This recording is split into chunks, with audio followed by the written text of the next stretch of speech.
اللهم صل على سيدنا محمد وعلى آل سيدنا محمد كما صليت على إبراهيم وعلى آل إبراهيم في العالمين إنك حميد مجيد. قال الله تبارك وتعالى في كلامه المجيد: أعوذ بالله من الشيطان الرجيم بسم الله الرحمن الرحيم. وأما الجدار فكان لغلامين يتيمين في المدينة وكان تحته كنز لهما وكان أبوهما صالحا فأراد ربك أن يبلغا أشدهما ويستخرجا كنزهما رحمة من ربك وما فعلته عن أمري ذلك تأويل ما لم تستطع عليه صبرا. قال المؤلف والمفسر رحمه الله تعالى: أدام النفع بعلومه وعلومكم في الدارين آمين. إلى أن قال: وذكر ابن قتيبة في المعارف أن اسم الخضر بليا بن ملكان بن فالغ بن عابر بن شالخ بن أرفخشد ابن سام بن نوح عليه السلام. قالوا: وكان يكنى أبا العباس ويلقب بالخضر وكان من أبناء الملوك. ذكره النووي في تهذيب الأسماء. اب مفسر رحمۃ اللہ علیہ ذکر فرما رہے ہیں حضرت خضر کے بارے میں کہ حضرت ابن قتیبہ نے معارف میں لکھا ہے کہ حضرت خضر جو ہیں ان کا نام تھا بلیا اور نسب تھا بلیا بن ملکان ابن فالغ ابن عابر ابن شالخ ابن ارفخشد ابن سام ابن نوح علیہ السلام. یعنی وہ بھی حضرت نوح علیہ، کیونکہ یہ قاعدہ ہے کہ سب جو ہیں ولد آدم ہیں، تو سیدنا آدم علیہ السلام کے بعد پھر اول رسول جو ہیں وہ حضرت نوح علیہ السلام ہیں.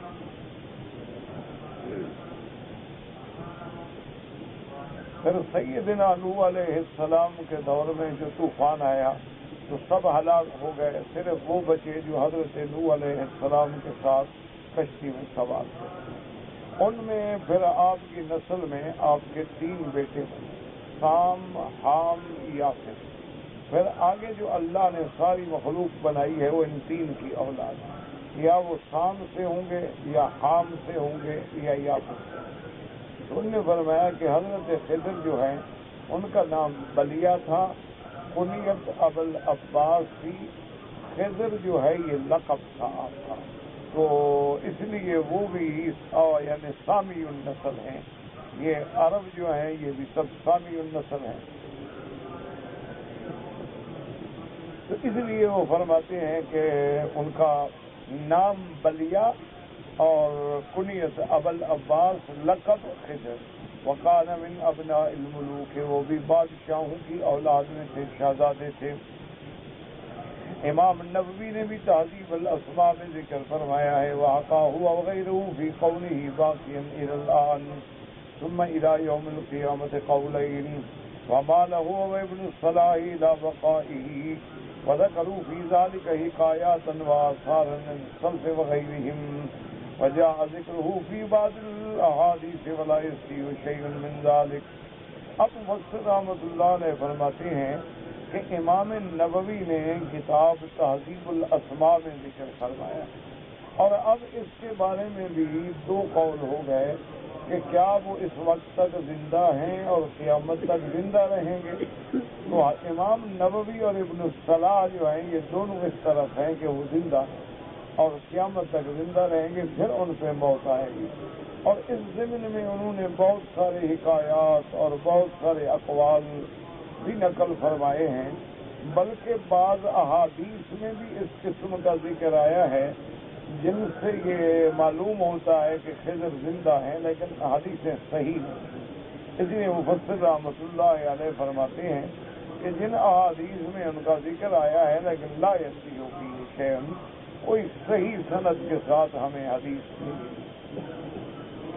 اس کی وجہ یہ تھی کہ دراصل جس طرح حضور پاک کا زمانہ دور ہوتا گیا، جیسے جیسے دور ہوا تو بعد میں بہت سارے لوگوں نے، اللہ تبارک و تعالی معاف فرمائے، انہوں نے اللہ کے دین کو شکوک و شبہات میں ڈالنے کے لیے جھوٹی روایات اور جھوٹے اقوال اور اسرائیلیات اور فلاسفہ کے اقوال اور سارے کے سارے جو تھے مختلف کتابوں میں داخل کر دیے۔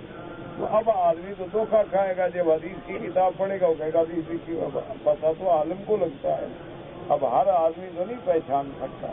اب دیکھیں دنیا کے اندر بھی کوئی قانون ہو تو اب قانون کی کتاب لے کے کوئی ٹانگے والے سے پوچھنے تو نہیں جاتا کہ جی یہ ذرا قانون مجھے سمجھا دے۔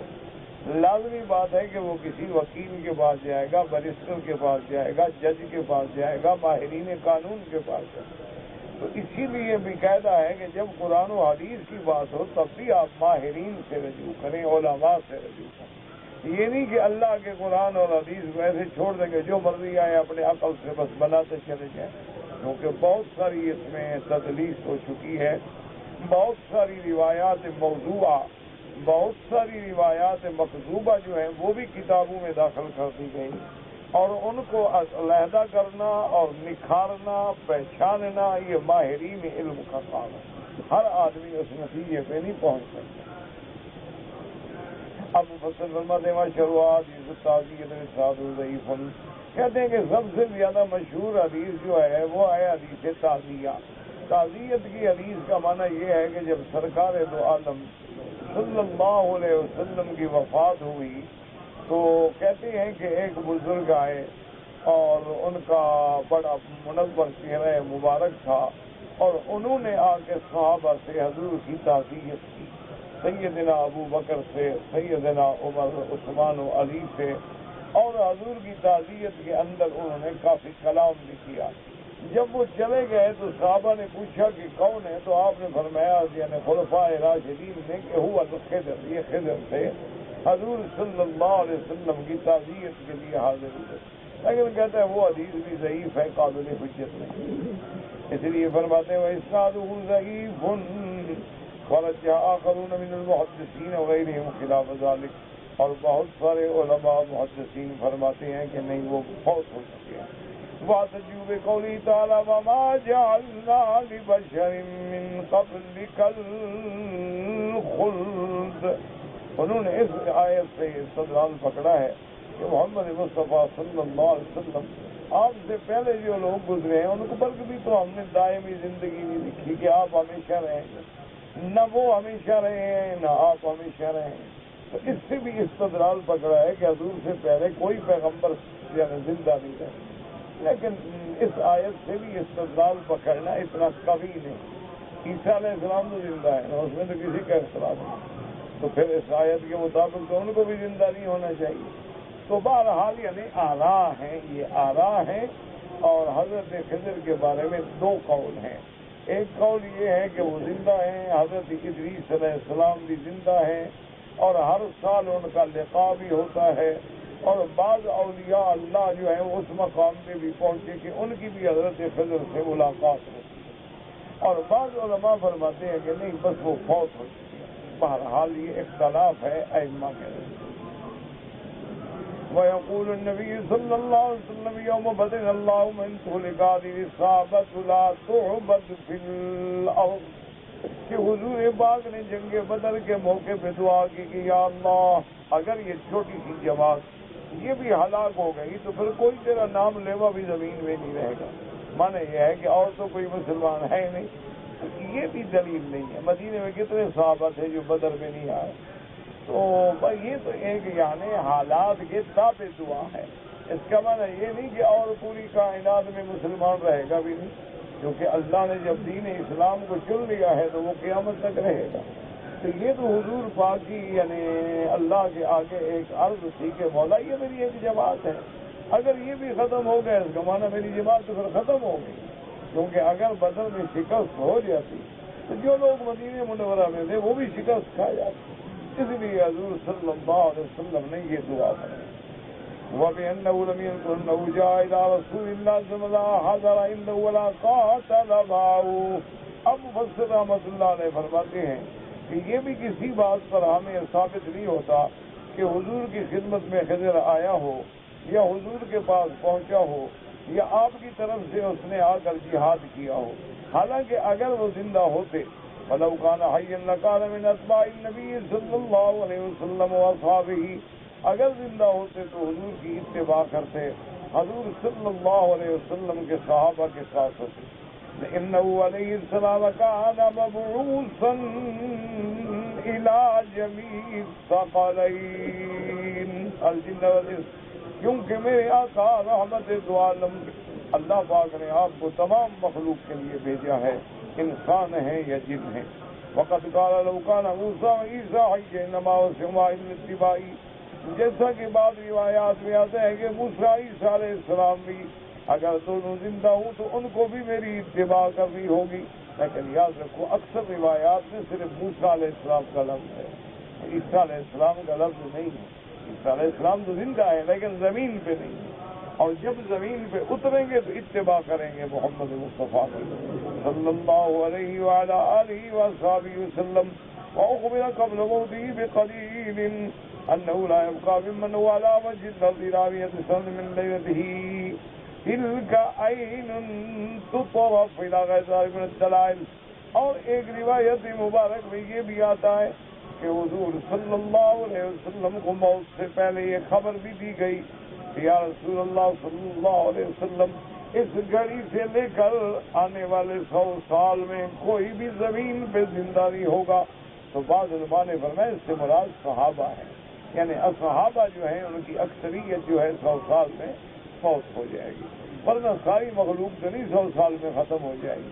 اگر حضور صلی اللہ علیہ وسلم سے 1400 سال گزر گئے ابھی تو مخلوق زندہ ہے, ابھی تو مسلمان زندہ ہے. فرماتی علاقے میں ذالک من الدلائل. بہرحال بعض لوگوں نے جو کہتے ہیں کہ خضر فوت ہو گئے انہوں نے یہ دلائل دیے, اور جو کہتے ہیں زندہ ہیں انہوں نے وہ دلائل دیے. سچی بات یہ ہے کہ دونوں طرف کے دلائل کے اندر کوئی یقینی بات نہیں. اس لیے علماء نے فرمایا کہ یہ مسئلہ مختلف بھی ہے, بعض ان کی زندگی کے قائل ہیں, بعض موت کے قائل ہیں, اور اس سے ہمارے دین میں, اسلام میں, عقیدے میں کوئی فرق نہیں پڑتا. اس لیے ایسی باتیں جن کا مسلمانوں کے عقیدے پہ زد نہ پڑے اس کے لیے کسی وضاحت کی ضرورت ہی نہیں ہوتی.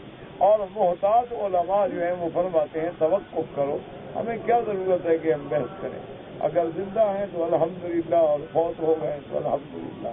ہر حال میں ہمیں راضی ہونا چاہیے, ہمیں بلا وجہ تردد کر کے کسی ایک قول پہ زور نہیں دینا چاہیے, کیونکہ بعض معاملات ایسے ہیں جن کا قرآن نے حتمی فیصلہ نہیں کیا.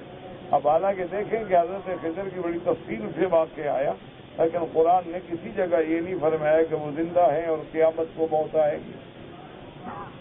تو جن باتوں کو علماء کہتے ہیں کہ قرآن مبہم چھوڑ دینا, اب ہی منہ کما ابہمہ اللہ, جیسے اللہ نے مبہم رکھا ہے تم بھی جھگڑے میں نہ پڑو. بس اللہ نے فرمایا اصحاب کہف, بھئی اب کتنے تھے, بلا وجہ کی بحث میں پڑھنے کی ضرورت ہے. اصحاب کہف کا ایک واقعہ ہے, اللہ نے بیان فرما دیا آمنا و صدقنا. جتنا قرآن میں ہے ہمارا ایمان ہے, اور جو نہیں ہے قرآن پاک میں اس کی ہم پابندی نہیں. اسی طرح مثلا اللہ تبارک و تعالیٰ نے فرما دیا کہ حضرت آدم کو اور بیوی حوا کو ہم نے جنت میں رکھا.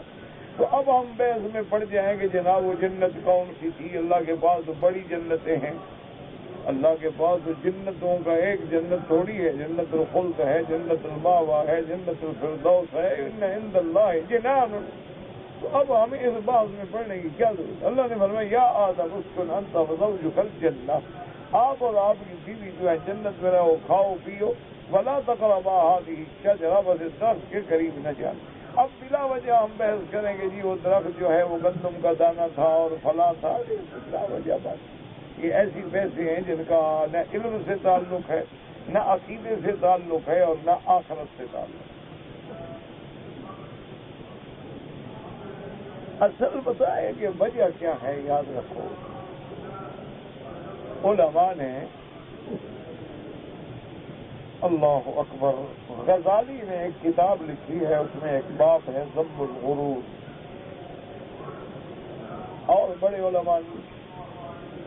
اسی طرح جوزی رحمت اللہ علیہ نے جو بہت بڑے عالم، بہت بڑے مفسر، محدث، خطیب، انہوں نے بھی ایک کتاب لکھی ہے تلبیس ابلیس،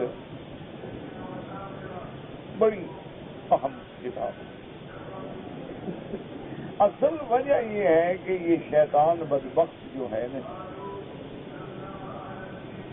یہ مسلمانوں کو گمراہ کرتا ہے، اور اس کے بنیاد جو ہے گمراہی کی وہ دو چیزیں ہیں، ہمیشہ یاد.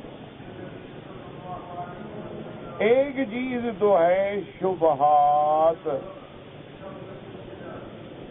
اور ایک چیز ہے شہوات. یہ دو چیزیں ہیں جن کے ذریعے شیطان گمراہ کرتا ہے. شبہات کا کیا معنی ہے یاد رکھو. شبہات کا معنی یہ ہے کہ یا تو بالکل دین کی بات میں ہی شبہ ڈال دے گا کہ بھائی یہ قرآن حدیث کی بات نہیں ہے، تو مولویوں نے بنائی ہوئی ہے. جیسے آج بھی دیکھو نا، کئی مسلمان کہہ رہے ہیں یار چھوڑو، کیا مولویوں کی باتیں ہیں، کیا بات. ان کو اگر جنت جہنم کی باتیں کرو، چھوڑو یار مولویوں کی باتیں ہیں. یہ شبہ. اسی طرح سب سے پہلے تو وہ لوگوں کو شبہات کے ذریعے گمراہ کرتا ہے کہ شبہ ڈال دیا کہ جی اللہ نے آدم کو جنت میں رکھا. اس نے کہا یار جنت کہاں تھی بتا، وہ ہے کدھر جنت، کسی نے دیکھی ہے وہ جنت؟ بس شبہ آ گیا دماغ میں، کیڑا پڑ گیا. انہوں نے کہا کہ وہ جو درخت تھا نا اس کی تحقیق کرو، کون سا درخت تھا. تحقیق میں ایسا لگایا مولویوں کو کہ انہوں نے گندم کا دانہ ڈھونڈ لیا.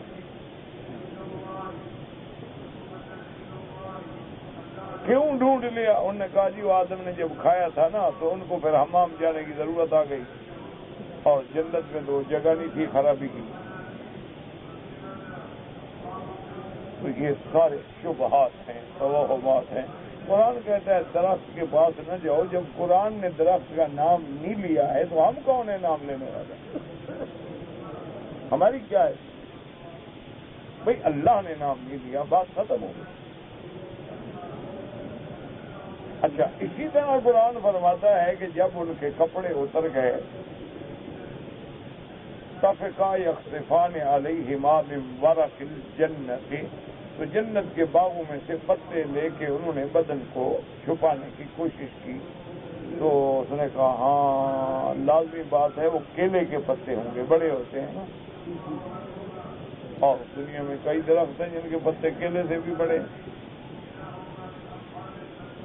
بھائی جب اللہ کا قرآن ان چیزوں کو بیان نہیں کرتا تو ہم کون ہیں بیان کرتے؟ اسی طرح وہ شبہ ڈال دیتا ہے دماغ میں. وہ کہتے ہیں دیکھو جی نماز پڑھ رہے ہو، 5 دفعہ نماز پڑھو، 5 دفعہ وضو کرو. کہا جی اصل بات یہ ہے کہ حضور کے زمانے میں لوگ بدو تھے، جنگلی تھے، اور کپڑے صاف نہیں ہوتے تھے، بدن صاف نہیں ہوتا تھا، بدبو آتی تھی، اس لیے ان کو پابندی کی گئی کہ وہ ہاتھ دھوئیں، وضو کریں، غسل کریں، نماز پڑھیں. اب کیا ضرورت ہے؟ اب ہم تو ٹھیک ٹھاک صاف ستھرے لوگ ہیں. شبہات ڈال دیے کہ دیکھو یار مولویوں نے کیسا بے وقوف بنایا ہے کہ 1 لاکھ ریال ہے تمہارے پاس، 2.5% زکوٰۃ نکالو. وہ اللہ کے بندے 2,500 اگر ہر سال نکالتے جاؤ گے تو کتنے سال کے بعد تمہارا لاکھ ختم ہو گیا. یہ تو مولویوں نے ڈھکوسلا بنایا.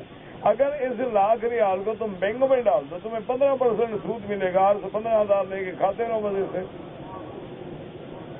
اصل پیسہ بھی محفوظ ہے اور سود بھی تمہیں مل رہا. دیکھو مولوی ایسے بے وقوف ہیں کہ بالکل جو ظاہر نفع ہے اس کو کہتے ہیں چھوڑ دو، جس میں گھاٹا ہے کہتے ہیں اس میں فائدہ ہے. شبہ ڈال دیا. انہوں نے کہا دیکھو جی قرآن عجیب بات ہے، کہتے یمحق اللہ الربا ویربی الصدقات. اور ربا جو ہے وہ مٹ جاتا ہے، صدقات بڑھ جاتے ہیں۔ دیکھو جناب، بینکوں والے پڑھ رہے ہیں، تم روز بروز غریب ہو رہے ہو، یہ کہاں قرآن کی بات لے گی؟ شبہ ڈال دی، شبہ آیا، بندہ برباد ہو گیا، ایمان خراب ہوا، بس گیا بندہ۔ اب ہر آدمی کا تو علماء سے صحبت ہوتی نہیں کہ جا کے مسئلے پوچھ لے، دماغ میں ایک شبہ ڈالا، انہوں نے کہا جناب دیکھو نا، اب یہ کوئی عبادت ہے بھلا جا کے پتھر مارو؟ یہ عقل کی بات ہے؟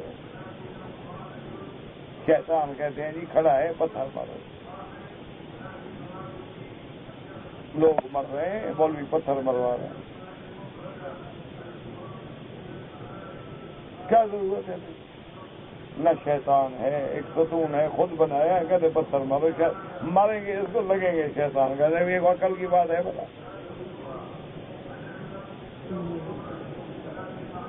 کیوں بولتا؟ اور دیکھو جناب کہ 20 لاکھ حاجی حج پہ آتا ہے، ان میں اگر 15 لاکھ بھی قربانی کرے، ایک قربانی کی قیمت ہے 250 سے 300، تو 15 لاکھ کو 250 اور 300 سے ضرب، تو اتنے پیسے کو ضائع کرتے ہیں، یہ عقل کی بات ہے؟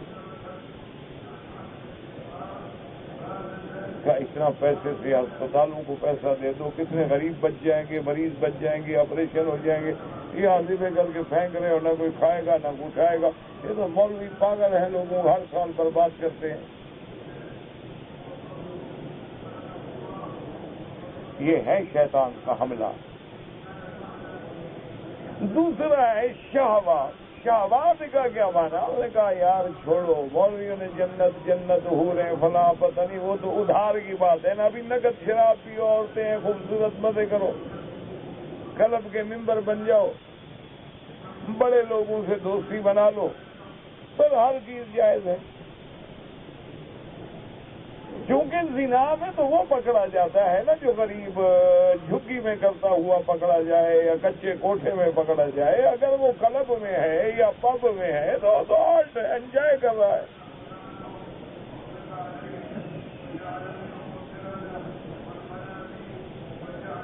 کہا یار چھوڑو، مولوی نے تمہیں ادھار پہ رکھا ہوا، میں تمہیں نقد دے رہا ہوں، لڑکی بھی موجود، شباب بھی موجود، شراب بھی موجود، کھاؤ پیو مزے کرو، زیادہ سے زیادہ چلو ڈرتے ہو نا، توبہ کر رہے ہو، بس بندہ گیا۔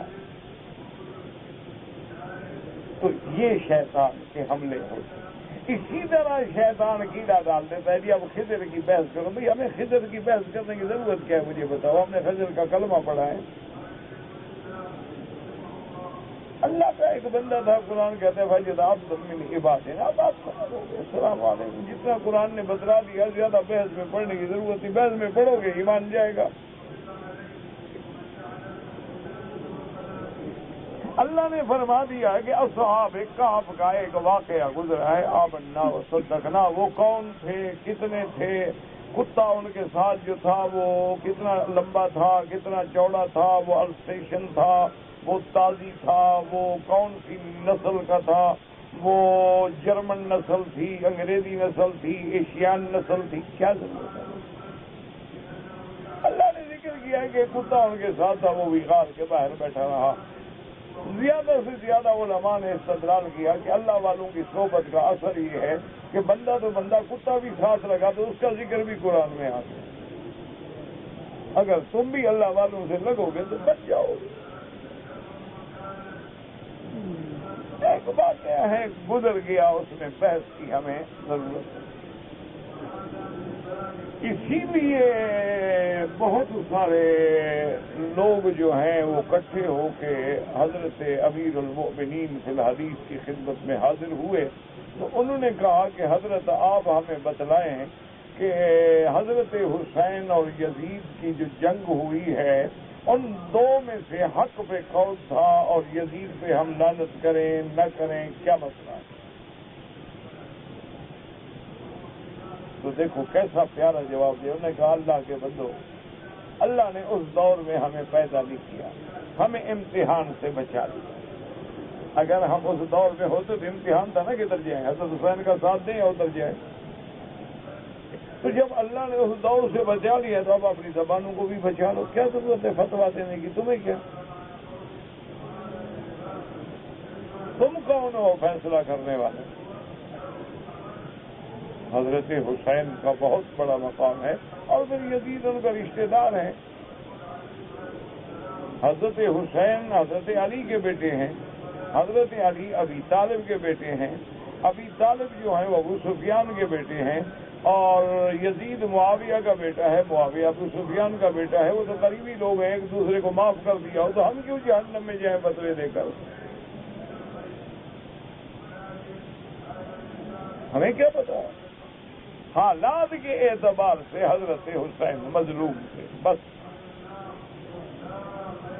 باقی اب ان کے بعد کا کیا واقعات ہیں اللہ اعلم. اب ایسا دماغوں کو اس نے گھمایا ہے نا جی کہ حضرت حسین حضرت عثمان کی شہادت جو صحیح اقوال سے ثابت ہے اس کو کوئی بیان نہیں کرتا. حضرت علی کی شہادت جو صحیح روایات میں ہے کوئی بیان نہیں کرتا. حضرت عمر کی شہادت جو صحیح روایات میں ہے کوئی بیان نہیں کرتا. حضرت حمزہ کی شہادت جو صحیح حدیثوں میں ہے کوئی بیان نہیں کرتا. مصعب ابن عمیر, حضرت جعفر طیار رضوان اللہ علیہم, حضور کے اصحاب بدر, عشرہ مبشرہ کی شہادات کوئی بیان نہیں کرتا. صرف حضرت حسین کی بیان کرتے, حضرت حسن کی بھی نہیں کرتے. ورنہ حضرت حسن تو بڑے بھائی ہیں رضی اللہ تعالیٰ عنہ. اور حضرت حسن کون ہے؟ وہ بھی علی ابن ابی طالب. حضرت حسین بھی علی ابن ابی طالب. دونوں بھائی ہیں ہمارے لیے, دونوں آنکھوں کا نور ہے. وجہ کیا ہے آخر کہ بھئی باقی کسی کو سیدنا حمزہ سید الشہداء ہے, اور جس کی شہادت پہ خود سرکار دو عالم کھڑے ہیں موقع پہ. بھئی حضرت حسین کی شہادت میں حضور تو نہیں تھے نا, یہاں تو حضور خود کھڑے ہیں. اور سیدنا حمزہ, چلو وہاں تو تم اتنا بیان کرتے ہو نا جی آپ کی گردن مبارک کاٹی گئی اور ان کو نیزے پہ چڑھایا گیا اور پھر یہ ہوا. بھئی یہاں تو حضور حضرت حمزہ کا وجود ٹکڑے ٹکڑے کر دیا گیا, اندر سے کلیجہ نکال کے وحشی لے گیا اور ہندا نے کچا چبا کے کھا گئی. دشمنی کی بھی کو حد ہے. اور حضور آپ نے جب سیدنا حمزہ کا مسئلہ دیکھا ہے نا, حضور جذبات میں آ گئے. انہوں نے لولا صفیہ تھا, آپ نے فرمایا خدا کی قسم اگر مجھے بی بی صفیہ حضرت حمزہ کی بہن کا خیال نہ ہوتا تو میں حضرت حمزہ کو دفن ہی نہ کرتا, میں چھوڑ دیتا ایسے کہ جنگل کے جانور اور پرندے کھا جائے اور قیامت میں کہہ سکوں کہ میرا اللہ میرے چاچے کے ٹکڑے کہاں کہاں سے برآمد ہو رہے ہیں. لیکن بہن برداشت نہیں کرتی, یعنی اتنا حضور جوش میں آ گیا. اچھا اتنی بڑی مظلومیت دیکھیں کہ ابو رسول اللہ سیدنا حمزہ میرے آقا کے چاچا ہیں, اور صحابہ کہتے ہیں کہ سیدنا حمزہ کا وہ مقام تھا کہ انہوں نے اگر کوئی سفارش کی تو حضور نے کبھی انکار نہیں کیا. اتنا بڑا شان والا آدمی, اور بطل من ابطال الاسلام, اسلام کے جو بڑے بڑے شاہ سوار گزرے ہیں نا ان میں سیدنا حمزہ ہے. اور یہی سیدنا حمزہ ہیں کہ جب سیدنا عمر اسلام لائے رضی اللہ تعالی عنہ, اور حضور سرکار دو عالم صلی اللہ علیہ وسلم آپ گھر میں محفوظ تھے, تو حضرت عمر نے اسلام کے بعد فوراً سوال کیا کہ یا رسول اللہ لسنا علی الحق, کہ حضور کیا ہم حق پہ ہیں کہ نہیں؟ آپ کے گھر میں بالکل حق پہ ہیں. انہوں نے کہا کہ یا رسول اللہ قریش انہم علی الباطل, یہ قریشی جو ہیں قریش مکہ مشرکین وہ جھوٹے ہیں, جھوٹے دین پہ ہیں کہ نہیں؟ حضور نے فرمایا بالکل جھوٹے ہیں. انہوں نے فرمایا یا رسول اللہ یہ کیا بات ہے کہ جھوٹے کعبے میں کھلا طواف کریں اور ہم حق والے جو ہیں ہم بیٹھے رہیں گھروں کے اندر؟ حضور چلیں باہر چلیں، اب آج ہم بھی اللہ کے کعبے میں کھل کے عبادت کریں۔ صحیح احادیث میں ہے، صحیح روایات میں ہے کہ حضرت عمر رضی اللہ تعالی عنہ جب ان صحابہ کو لے کے نکلے ہیں تو انہوں نے حضرت حمزہ سے فرمایا کہ حمزہ ایک طرف سے تم ہو جاؤ اور ایک طرف سے میں ہو جاؤں، سرکار درمیان میں چلے، میں آج دیکھتا ہوں قریش کا بچہ کون حمزہ اور عمر کے مقابلے پہ آتا ہے۔ اور للکارتے ہوا ہے، فرمایا قریش جس نے اپنے بچے کو یتیم کرانا ہو نکلو باہر میدان میں۔ یہ وہ حمزہ ہے، اس کی شہادت، اس کا تو کبھی قصہ نہیں لکھا گیا۔ کیوں؟ کیا وجہ کیا ہے؟ غور کریں اللہ کے بندے، وجوہات یہ ہیں کہ سب سے اصل دشمن ہمارا یہود ہے۔ جب یہودیوں کو اللہ کے نبی نے مدینے سے نکال دیا، پھر آپ نے صحابہ نے خیبر سے نکال دیا، یہودی سر بدر ہو گئے، بے عزت ہو گئے اور رل گئے، ان کا کچھ بھی نہ بچا، تو اب انہوں نے فکر کیا کہ مسلمان بن کے اسلام کو ختم کرو۔ ان کے بہت بڑی طاقت تھی، بنی قینقاع تھے، بنی نذیر تھے، بنی قریظہ تھے، پھر جزیہ دینا پڑا اور مسلمانوں کے سامنے سب نگوں ہونا پڑا، اور اللہ نے اسلام کو غالب کر دیا، اور صحابہ کا دور ہے سبحان اللہ، اسلام بیت المقدس اسپانیہ سین تک پہنچ گیا، ادھر اسپین اور ادھر چائنا تک۔ آپ نے تو کچھ کھویا ہے، کچھ بنایا تو نہیں ہے، تو سب صحابہ کا بنایا ہوا ہے، ان کے جوتیوں میں ہے جو کچھ ہم نے کھایا ہے۔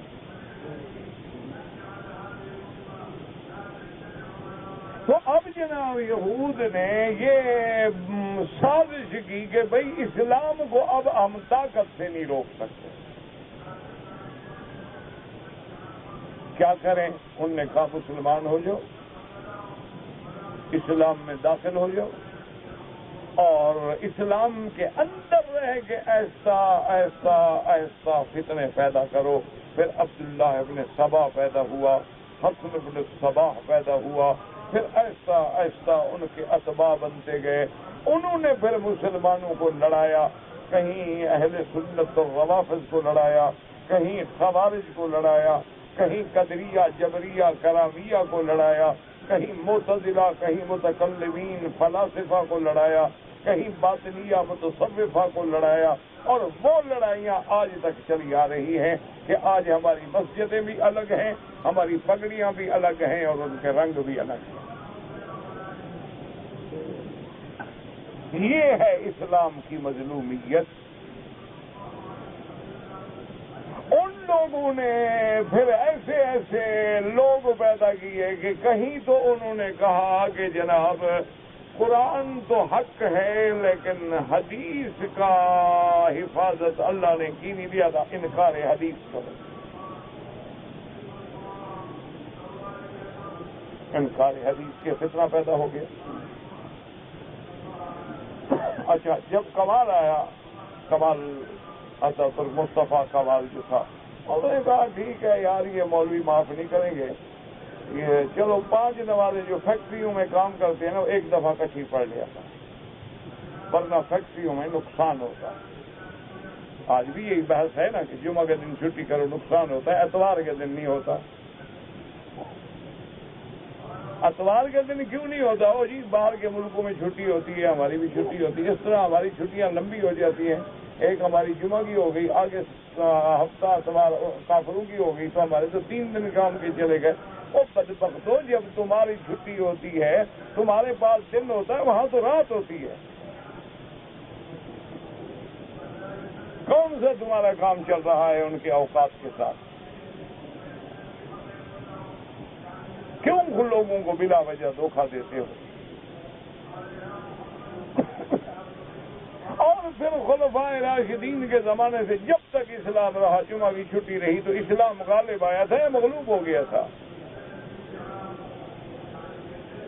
یہ فتنے ہیں، ہمیں اس پہ آج دیکھا نہیں ہے کہ مسجدوں میں حملہ، لوگ نماز پڑھ رہے ہیں اور نماز کی حالت میں بدبخت آتا ہے اور بم مار دیتا ہے. مسجد شیعہ کی ہو یا سنی کی ہو، وہ عقل کی بات ہے، وہ نماز پڑھ رہے ہیں. کوئی آدمی تصور کر سکتا ہے کہ اللہ کے اس بلد الامین کو جس نے اللہ نے جس کو امن کا گہوارہ بنایا، اللہ تبارک و تعالی نے جس کو حرمن آمنن، اللہ نے جہاں اپنا کعبہ مرکز ہدایت رکھا، اللہ نے جہاں مدینہ منورہ رکھا، محمد مدنی کا یعنی مولد بھی اور آپ کا اصل مقام وفات بھی اس بلد الامین میں رکھا، اور اللہ نے اس کو ایسا امن والا بنایا کہ کوئی آدمی دروازہ بند نہیں کرتا، فلائٹ بند نہیں کرتا، گھر چلا جاتا ہے. آج اس میں جو فتنہ ہو رہا ہے، آج اس میں جو مفسدین ہیں، جو دین کے نام پہ فتنہ کر رہے ہیں، وہ کون ہیں؟ بظاہر تو دین کا نام ہے، لیکن دشمن کے ہاتھ میں کھیل رہے ہو. کیا بتلا رہے ہو کہ بھئی اس میں بھی امن نہیں رہا؟ یہ ساری پیچھے ڈوریاں دور ہلتی ہیں، سامنے ہم تو پتلیاں ہیں نا تماشی والی، ریموٹ تو کسی اور کے ہاتھ میں ہے، ہمارے پاس کچھ نہیں. جیسے دیکھا نا ہم ریموٹ پہ بیٹھے ہوتے ہیں، یہاں سے بٹن دبایا چینل بدل گیا، وہ وہیں سے بتاتے ہیں چینل بدل گیا. مولوی کو پیسے دے دیے تو چینل بدل گیا، پیر کو پیسے دے دیے تو ایک اور چینل بدل گیا، دنیا دار کو پیسہ دے دیا تو اور چینل بدل گیا، کرسی والے کو دے دیا تو ایک اور چینل بدل گیا. وہ پیچھے بیٹھ کے وہیں سے وہ ریموٹ کر رہا ہے. اس لیے دعا کرے کہ اللہ امت مسلمہ کی حفاظت فرمائے، اللہ بلد الامین کے ذرے ذرے کی حفاظت فرمائے اور قیامت تک امن والا، امن کا گہوارہ بنائے. یاد رکھو مسلمانوں، جب تک یہ بلد ہے، یہ امن ہے، یہ استقرار ہے، اللہ کے کعبے کے برکات و ثمرات ہیں، دنیا قائم ہے. اگر یہ نہیں تو پھر دنیا بھی مٹ جائے. اس لیے ہمیشہ یاد رکھیں یہ سارا افتراق ہے، ورنہ حضرت حسین کا شان ہے، حضرت حسن کا شان ہے. کون منکر ہے ان کے شان سے؟ ان کے شان کا انکار کر کے کون؟ حضور کے محبوب، حضور کے لاڈلے، حضور کے نواسے، جن کو حضور نے خود کندھوں پہ بٹھایا ہو، کوئی بدبخت ہے جو ان کی شان میں کمی کرے؟ لیکن یہ تو نہیں نا کہ بلا وجہ روایات خود پیدا کرو، خود بڑھاؤ. کبھی خضر کے قصے میں الجھ جاؤ، کبھی اصحاب کہف کے نام لکھنے شروع کر دو، کبھی جناب حضرت موسیٰ علیہ السلام کی اماں کا نام ڈھونڈنا. بھائی اللہ نے بیان نہیں کیا، السلام علیکم وعلیکم السلام، بات ختم ہوگی. اگر ضروری ہوتا تو خدا اپنے بندوں کی ہدایت کے لیے ضرور بیان فرما دے. اب دیکھو نا، 1,24,000 پیغمبر گزرے، پورے قرآن میں تو 25 پیغمبروں کا نام ہے. اس کا کیا مطلب ہے کہ جن کا نام نہیں ہے غلط و نعوذ باللہ نبی بھی نہیں؟ اللہ نے ذکر فرما دیا کہ آپ سے پہلے جتنے رسول بھیجے ہیں سب پہ ایمان لاؤ. لا نفرق بین احد من رسلہ، یا اللہ ہمارا سب پہ ایمان ہے، جتنے تو نے رسول بھیجے، نبی بھیجے، پیغمبر بھیجے، ہم کبھی تفریق نہیں کرتے کہ عیسیٰ کو مانے موسیٰ کو نہ مانے، یا موسیٰ علیہ السلام کو مانے اور عیسیٰ علیہ السلام کو نہ مانے، یا حضور محمد مصطفیٰ کو نہ مانے. نہ، ہمارا سب پہ ایمان، حضرت آدم سے لے کر حضرت محمد مصطفیٰ، تمام انبیاء برحق، تمام رسول برحق، لیکن ہم شریعت محمد مصطفیٰ پہ عمل کریں گے کیونکہ ہم نے کلمہ پڑھا ہے لا الہ الا اللہ محمد رسول اللہ. تو اس لیے ہمیشہ یاد رکھیں کہ بلا وجہ ان اقوال میں نہ پڑا کریں. اس کا نتیجہ یہ ہوتا ہے کہ اگر ایک ڈھیلی بات تمہاری کتابوں میں آ جائے، اور مان لو تو لوگوں کو بھی حق ہے کہ وہ بھی لکھیں جو مرضی ہے. اب دیکھو نا، 1,24,000 پیغمبر گزرے، پورے قرآن میں تو 25 پیغمبروں کا نام ہے. دیکھو نا جی، اب ہمارے ہاں اگر آذان سے پہلے ایک رواج ہو گیا جی، پہلے صلاۃ و سلام پڑھو، ٹھیک ہے جی۔ اچھا، بعض جگہ پر یہ بھی ہوتا ہے کہ درود تاج بھی پڑھو، ٹھیک، اذان کے بعد پھر صلاۃ و سلام پڑھو۔ اب نماز ہوگی، نماز کے بعد پھر کھڑے ہو جاؤ، پھر صلاۃ و سلام پڑھو۔ اگر یہ 3 ٹکڑے تم بڑھا سکتے ہو تو انہوں نے بھی تو اذان لمبی کر دی ہے، پھر ان کو بھی تو حق ہے اذان بڑھانے کا۔ اگر تم اللہ کے دین میں اضافہ نہ کرتے تو کبھی باطل کو بھی ضرورت نہ ہو۔ ایک بات ہمیشہ یاد، دیکھو نا، تم اگر میرے باپ کو گالی نہ دو تو میں تمہارے باپ کو کیوں گالی دوں گا؟ اسی لیے حضور نے فرمایا نا کہ سب ابا ہوا امہ، تو صحابہ نے کہا یا رسول اللہ میں یہ سب ابا ہوا امہ ہوا، حضور کون ایسا بدبخت ہے اپنی ماں کو گالی دے گا؟ حضور نے فرمایا جب تم دوسرے کی ماں کو گالی دو گے وہ تمہاری ماں کو گالی نہیں دے گا۔ انہوں نے کہا دے گا۔ انہوں نے کہا تو پھر یہ اپنی ماں کو گالی کس نے دلوائی؟ تو تم گالی دے رہے ہو نا بدبخت، تم اس کی ماں کو گالی نہ دیتے وہ بھی نہ دیتے۔ تو اس لیے ہمیشہ یاد رکھیں نا میرا بھائی کہ بلا وجہ اگر تم اللہ کے دین میں جوڑ نہ لگاؤ تو کسی باطل کو کیا طاقت ہے کہ وہ جوڑ لگائے؟ تم نے اگر ایک مردے کے لیے ماشاءاللہ نہلانے سے لے کر کفنانے سے لے کر دفنانے سے لے کر جمعراتیں سے لے کر چلیسویں سے لے کر سینکڑوں بدعتیں بنا دی ہیں تو دوسروں کو بھی تو حق ہے پھر وہ تعزیہ کیوں نہ نکالیں؟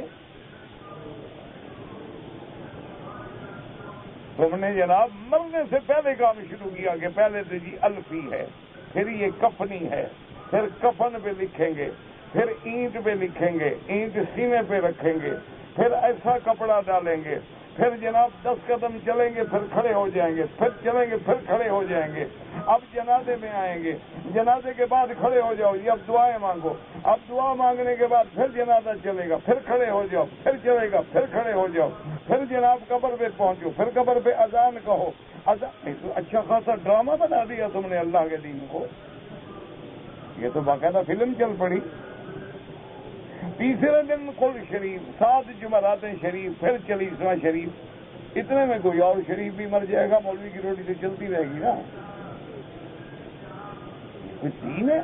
اگر تم یہ بنانے کے حقدار ہو، انہوں نے کہا چلو فکر نہ کرو، ہم بھی پھر انشاءاللہ ماتم شروع کریں گے، کپڑے سیاہ پہنیں گے، 4 پائیاں الٹی کریں گے، ہم بھی پھر تعزیہ نکالیں گے، پھر ہم بطول نکالیں گے، پھر ہم دلدل نکالیں گے، پھر ہم جناب چیلم کریں گے، پھر تعزیے کو جنا کے دفن کریں گے، پھر اس کے بعد چلیسواں کریں گے۔ چلو تم کریں ہم بھی کریں، تو نتیجہ کیا نکلا کہ دین ایک مذاق بن گیا۔ ورنہ ایک سیدھی سادی بات ہے کہ سیدنا حمزہ جیسا آدمی ہے اور کفن پورا نہیں ہوتا ہے۔ صحابہ نے کہا یا رسول اللہ، ایک کپڑا ہے، سر پہ ڈالتے ہیں پاؤں کھل جاتے ہیں، پاؤں پہ ڈالتے ہیں سر کھل جاتا ہے۔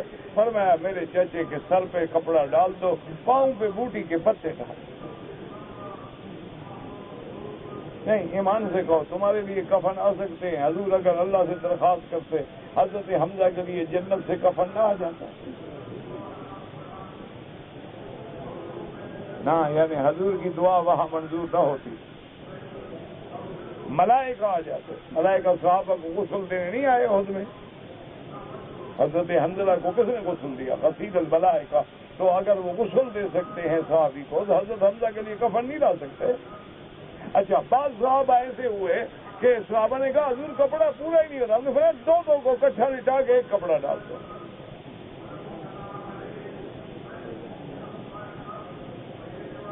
وجہ کیا تھی کہ میرے ماں کا نبی نے سمجھایا مسلمانوں میری امت کفن سے کچھ نہیں ہوتا، روزے بنانے سے کچھ نہیں ہوتا، بات ایمان و عمل سے ہوتی ہے۔ اگر عمل بہتر ہے تو یہی قبر جنت کا باغ بن جائے۔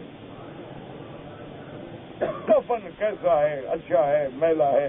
حضرت ابو بکر فوت ہونے لگے، فرمایا بیٹی ادھر آؤ۔ میں نے کہا کیا بات ہے؟ فرمایا میری یہ چادریں جو پہنی ہوئی ہیں نا، ان کو دھو کے مجھے کفن دے دینا۔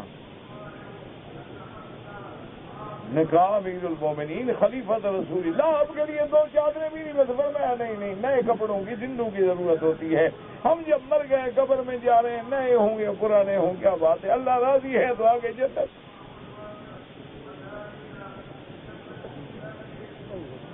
ہم نے تو مذہب کو ایک رسوم بنا دیا ہے. اب انگریز جو ہے نا جی وہاں پتہ ہے آپ کو وہاں جنازہ جو ہے اس کا ریٹ ہوتا ہے. یورپ میں آپ جائیں نا کوئی بندہ مر جائے تو وہاں ریٹ ہوتا ہے. کمپنی کو آپ فون کریں گے کہ جی ہمارا ایک آدمی مر گیا ہے ہم نے اس کو دفن کرانا ہے. وہ کہیں گے اچھا جی اوپر کتنے پیسے والا دفن چاہیے. جتنے پیسے آپ زیادہ دیں گے وہ گاڑی بڑی لائیں گے اس پہ رکھیں گے تعزیہ بنائیں گے تابوت بنائیں گے صندوق بنائیں گے اس کو سوٹ پہنائیں گے بالکل میک اپ کریں گے باقاعدہ شیپ کریں گے تاکہ تیار ہو کے جائے نا مردہ. آگے جو فرشتے کھڑے ہیں انتظار میں پریشان تو نہ ہونا. اب جو داڑھی نکل آئے تو پہچان نہیں سکیں گے نا کہ یہ وہی ہے کہ کب اور بدل گیا ہے. انا للہ و انا الیہ راجعون. انہوں نے اس طرح تیار کیا ہم نے اس طرح تیار کیا. اچھا جی محرم آ گیا. انہوں نے کہا جی بالکل 10 محرم ہے. انہوں نے کیا کہا, کہا جی وہ آدمی چاہے 200 میل دور ہے پیدل آئے کرایہ لے مانگے ابے کی قبر پہ جانا ہے جی. 10 محرم ہے وہ قبر کو مٹی کرنی ہے تازہ کرنا ہے جی. دال بھی لے جانی ہے اوپر پھینکنی. سارا سال آیا نہیں سال کے بعد آیا بدبخت تو باپ کو دال کھلانے آیا. خود مرغیاں کھاتا ہے خود بیگ کی اڑاتا ہے. باپ کے لیے دال لے کے آیا. یہ اسلام ہے کوئی ڈرامہ ہے؟ اللہ کے بندوں کو عقل کی بات کرو. اس لیے ہمیشہ ایک بات میری نصیحت پکڑ لو, جو قرآن کہتا ہے آمنا. جس کو قرآن نے نہیں کھولا بس چپ کر جاؤ. اس کے نہ کھولنے میں حکمت. اللہ نے اتنا بڑا واقعہ بیان کیا حضرت موسیٰ اور خضر کا. یہ نہیں بتایا زندہ ہے یا فوت ہو گیا. بندہ زندہ بات کرو. زندہ ہے تو الحمدللہ, فوت ہو گیا تو الحمدللہ. میں بحث میں پڑھنے کی ضرورت کیا ہے؟ ہمیں ان چیزوں میں الجھنے کی کیا ضرورت ہے؟ اس لیے جناب فرماتے ہیں مفسر رحمۃ اللہ علیہ قال الامام احمد حدثنا يحيى بن آدم قال حدثنا ابن مبارك عن محمد بن حماد بن ابي هريره رضي الله تعالى عنه عن النبي صلى الله عليه وسلم في الخضر قال انما سمي خضرا لانه جلس على فروة بيضاء فإذا هي تعتز من تحته خضراء. رواه أيضا البزار وثبت أيضا في سيد البخاري حماد بن أبي هريرة رضي الله تعالى عنه أن رسول الله قال إنما سمي الخضر لأنه جلس على فروة فإذا هي تعتز من خضراء.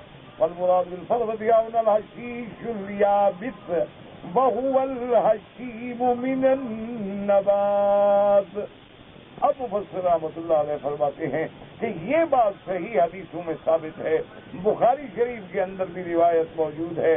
حضرت ابی ہریرہ سے روایت ہے کہ میرے آقا نے فرمایا کہ خضر کو خضر کیوں کہا جاتا ہے کہ آپ خشک گھاس پہ بیٹھے تھے. حشیم یا بس یعنی جب سبزی نبات خشک ہو جائے نا ریزا ریزا ہو جائے اس میں جب بیٹھے تو اٹھے جب تو نیچے سے وہ تازہ ہو کے لہلہا رہی تھی یعنی وہ مردہ چیزیں جو تھی وہ بھی زندہ ہو گئیں.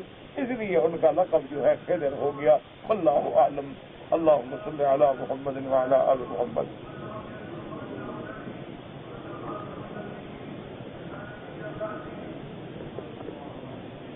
کہتے جی کہ ایشیا کے لوگ جو ہیں وہ بڑے وہم کرتے ہیں شگون مانتے ہیں. بلی راستہ کاٹ جائے آسمان سے بابا یہ ساری کی حالت ہے. کوشش کرو نہ بلی کے راستے کاٹنے سے کچھ ہوتا ہے نہ کتے کے بھونکنے سے کچھ ہوتا ہے نہ پیچھے بلانے سے کچھ ہوتا ہے نہ کوا کاں کرے تو تمہارے دوست کی خبر لاتا ہے. یہ ساری ہندوؤں کی باتیں ہیں.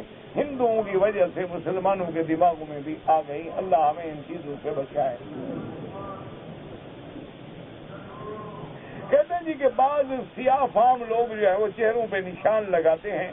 اللہ عالم حقیقت حال کیا ہے لیکن سنا یہ ہے کہ وہ پہچانے نہیں جاتے بیچارے. ایک رنگ ہے نا سب کا. تو ہر قبیلہ اپنا ایک نشان رکھتا ہے. جیسے تم اپنے ہاں جانوروں کو لگاتے ہو نا نشان کہ یہ فلاں ضلع کا ہے، یہ فلاں ضلع کا ہے، یہ فلاں ڈسٹرکٹ کا ہے، یہ فلاں ڈویژن کا ہے، اس طرح وہ نشان لگا دے. اللہ عالم، پوچھنا چاہیے ان سے.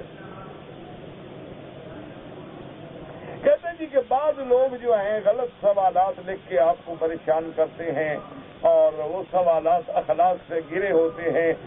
اب ہم تو مجبور ہیں نا، مولوی کہاں جائے، جواب دے تو مجبوری، نہ دے تو مجبوری. خدا بندہ یہ تیرے سادہ دل بندے کدھر جائیں؟ کہ درویشی بھی عیاری، سلطانی بھی عیاری. ہمیں تو میرا بھائی نبھانا پڑے گا، برداشت کرنا پڑے گا. جیسا بہرحال کوشش ہم بھی کرتے ہیں، جیسا منہ ویسا تھپڑ. برداشت تو ہم بھی نہیں کرتے. ہم بھی آگے کوئی اتنے حوصلے والے لوگ نہیں ہیں، بزرگ اللہ والے کہ نفس مٹا ہوا ہو. میری نماز میں اکثر غلطی ہو جاتا ہے. میرا بھائی یہ جو تمہیں فکر ہے نا کہ میری نماز میں غلطی ہو جاتا ہے، یہی تو ایمان کی دلیل ہے کہ تمہیں فکر پڑ گیا ہے نا. یہ فکر کا ہونا جو ہے یہ دلیل ایمان ہے. کوئی فکر نہ کرو، پڑھتے رہو بس.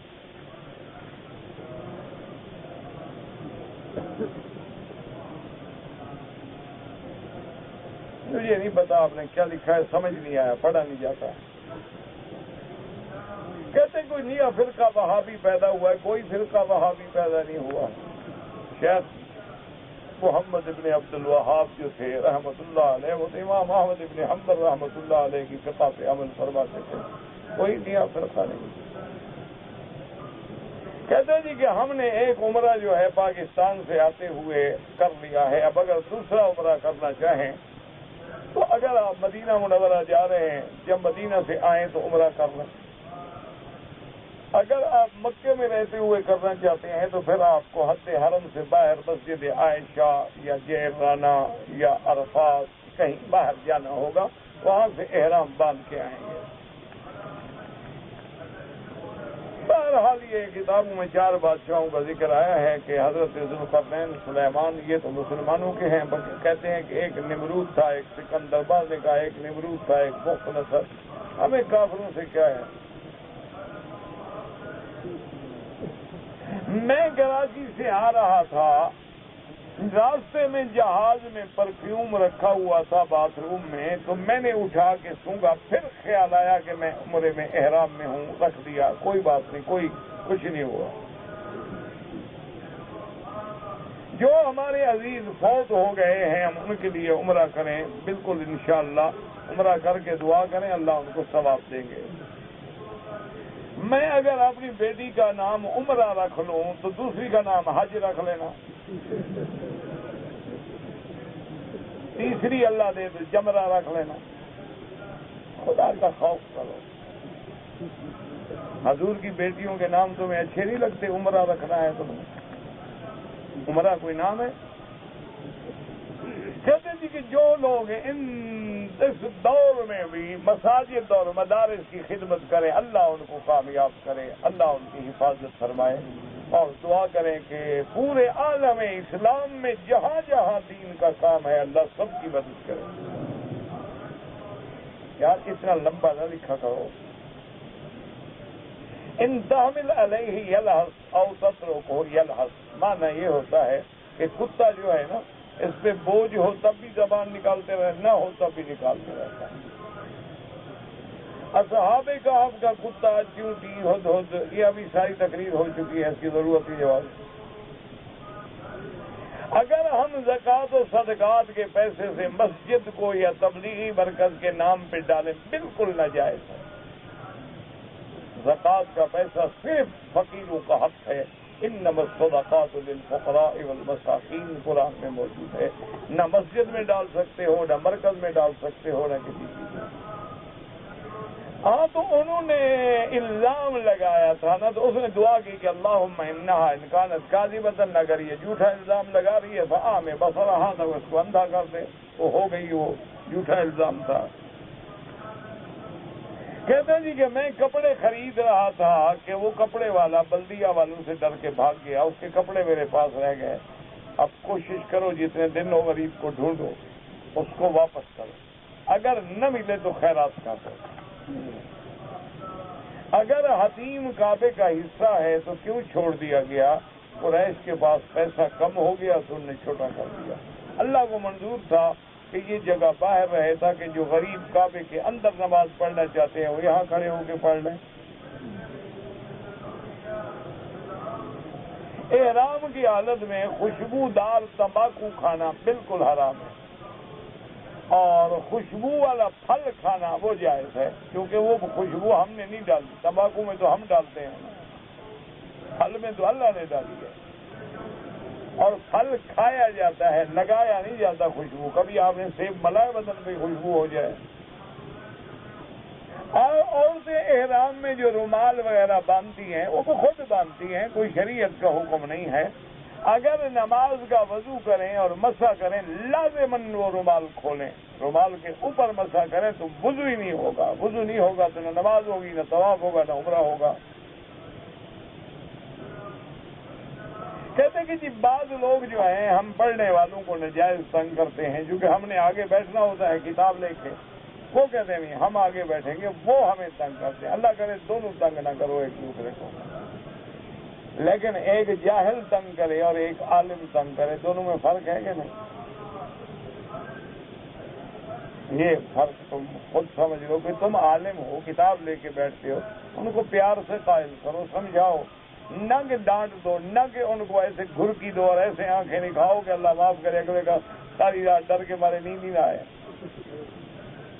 خذوا الی سبیل ربک بالحکمۃ والموعظۃ الحسنہ، اللہ نے تمہیں علم دیا ہے، ان کے پاس علم نہیں ہے، اس کو سمجھاؤ کہ بھائی میرے پاس کتاب ہے، میں اللہ کا قرآن لے کے آگے بیٹھوں گا تو میرے پیچھے آرام سے بیٹھ جاؤ۔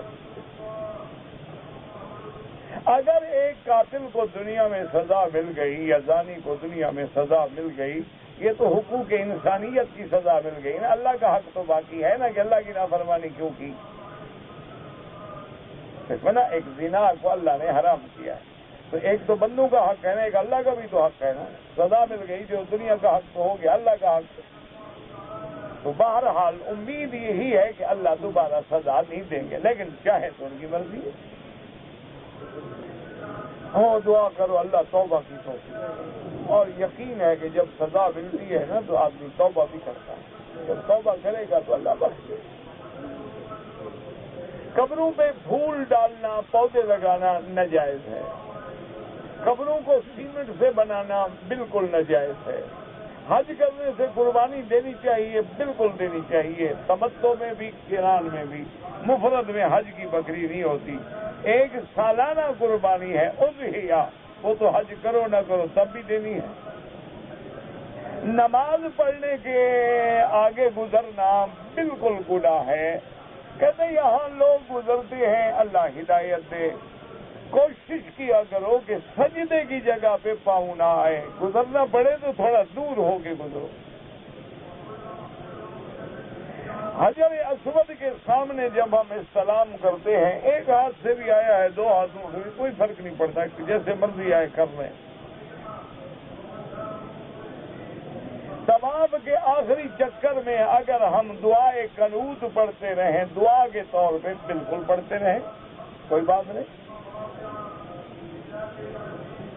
نماز میں رکوع سے اٹھ کر خصوصی دعا، وہی دعا جو ہے نا، وہ دعا ہے نا، ربنا لك الحمد حمدا كثيرا طيبا مباركا كما يحب ربنا ويرضى الحمد لله ملء السماوات وملء الارض وملء ما بينهما وملء ما فيه ملء ما شئت من شيء بعد، اگر اور بھی لمبا کرو، اللهم باعد بيني وبين خطاياي كما باعدت بين المشرق والمغرب، مان سکتے ہو دعا، کوئی بات نہیں، لیکن جو حدیث میں ثابت ہے عمرہ کرنے کے بعد حج فرض ہو جائے گا، بالکل نہیں، آپ قانون سے مجبور ہیں، چلے جائیں، پھر اللہ توفیق دے تو آ جائیں۔